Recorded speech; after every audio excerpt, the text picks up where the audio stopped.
right now on 5 on your side at 10.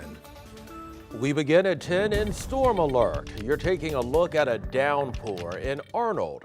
Tonight, we're tracking the latest from this surge as it moves eastward. And if you take a look at your screen right now, that radar is still showing us some storms tonight. South of the metro, we've seen downpours, strong wind gusts, lightning, and hail. And the storms could stick with us through early tomorrow morning. Thanks for joining us at 10. I'm Brent Solomon. Let's turn things over to meteorologist Jim Casillo. Jim, you're tracking all of this for us. It could be a long night. Yeah, we're expecting to stay here till the threat's over. But, the good news is we have not had a severe thunderstorm warning in any of these cells. One strong wind gust around Steelville, Missouri did get up to about 54 miles an hour. And boy, that lightning has been really intense, as many of you know, whether you've seen it to your south or east or whether you've been in the middle of these storms. So again, no tornado warnings, haven't seen a lot of rotation, which is great because that was a potential. And here comes that front. Now, north of this front, St. Louis northward to Troy, and we haven't seen anything, which is fantastic. But to the south, we've had that lightning. And Jefferson County, definitely lightning and thunder. And we're finally starting to see that kind of weaken quite a bit as it moves toward the Sparta area and also Sullivan. Let's zoom in a little bit and show you New Athens and Waterloo. Still some rain, still some thunder and lightning, even in the Sparta. That's been sub-severe and it's been weakening. And then you get to Potosi. We've had some really intense cells around this area. Now the strongest one was in Steelville, is dropping down to Viburnum. Just hundreds of strikes here, and of course very heavy rain. And then we'll zoom in a little bit further. Lesterville to Fredericktown, some showers and storms, but that cell right around Viburnum is the strongest one so far. Now, it was up around Steelville, so that's where we have a flood advisory until about 12:15 for central Crawford County. We've had 1.5 to 2.5 inches of rain in this area. So these cells have been intense. Severe thunderstorm watch continues for our southern counties until 1 a.m. and that potential for flash flooding for our southern counties also all the way through tomorrow morning.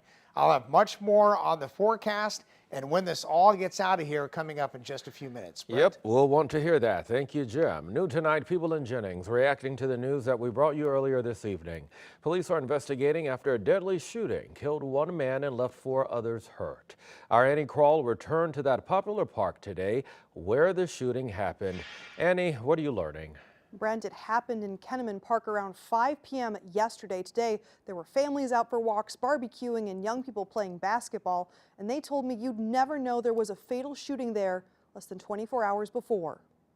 Like it just happens, and then nobody talks about it. It just goes up under the rug, and they just sweep it up under the sheets, and it's just another day, I guess, huh? Local basketball and football players like Michael Williams playing with friends, including Jordan Taylor, Saturday afternoon. No trace of the night before's shooting near Kenneman Park, killing 1 person and injuring 4 others. I don't really see it, but at the same time, I mean, St. Louis is a pretty crazy place all the time. People like me, we go to the park and have fun. What if the parents now they can't go outside and have fun anymore because, they got to worry about, maybe being shot or catching a stray bullet or something. So it's definitely sad. My number one thing is definitely about the kids. Dwayne Willis is unsure how to make the violence stop. I feel like it's something we can't control, but how long will it take for us to really stop it is like, I don't think it'll ever happen.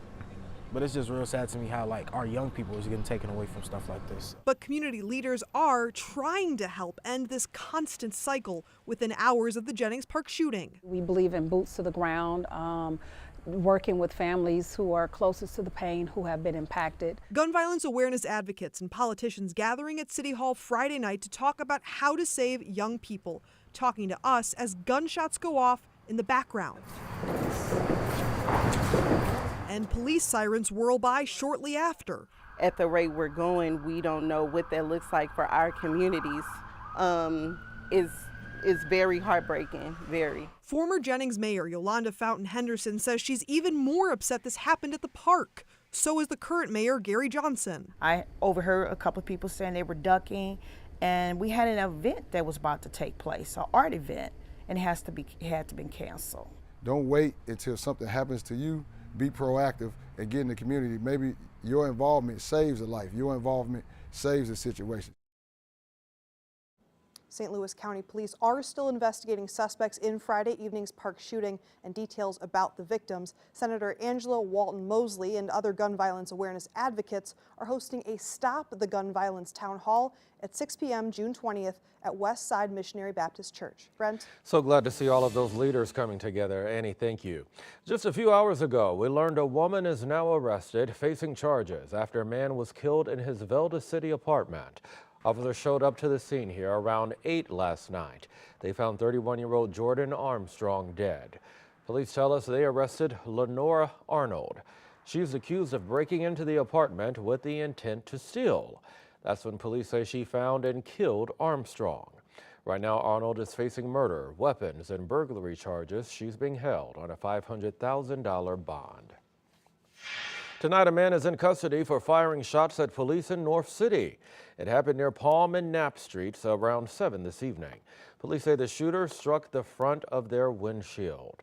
Police did not return fire. They recovered the gun from the scene. The officers were not hurt.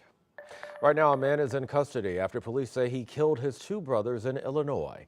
Highland Park Police put out a nationwide warrant for Jeffrey Alsweck. Yesterday, the National Park Service spotted him at the Arch and notified St. Louis police. Alsweck's brothers were found shot inside of their mother's burning home near Chicago.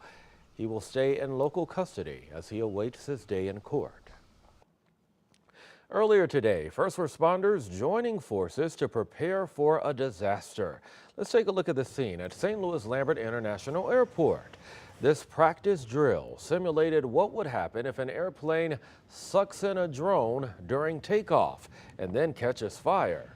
More than 60 volunteers participated, including firefighters and staff from the Department of Mental Health.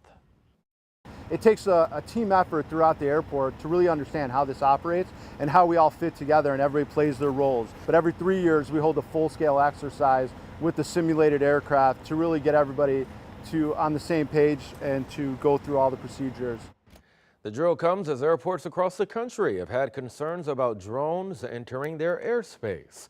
Recently, an unidentified drone was spotted at Lambert, nearly shutting down the airport. The month of June is Pride Month, and the Missouri History Museum is celebrating with a new exhibit called Gateway to Pride. It's the first major exhibit about LGBTQ+ history in the St. Louis area. According to the museum, it's taken nearly a decade to create.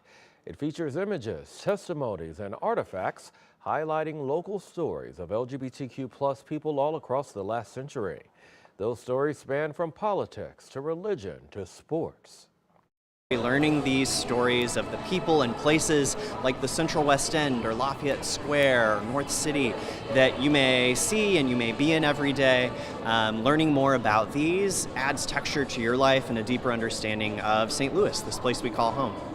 Tomorrow, the museum will host a concert from 2 until 4 p.m. featuring LGBTQ artists. The exhibit will run for more than a year. 4 hostages rescued in Gaza. And we expect Hamas to release them all. But if they don't, we'll do whatever it takes to get them all back home. Israel's prime minister vowing to rescue even more. How Palestine is responding tonight. Swindled out of thousands of dollars. Something's got to be done, that these people just can't take money from people and just run off. It's very harmful. Locals say a contractor defrauded them. Now they're on a quest to get their money back. And we continue in storm alert. The strongest storm right now, Viburnum, Missouri to Bixby. A lot of heavy rain, lightning, and also some strong gusty wind just below severe limits. Watching this move through northern Iron County into Reynolds County. Much more in our forecast coming up.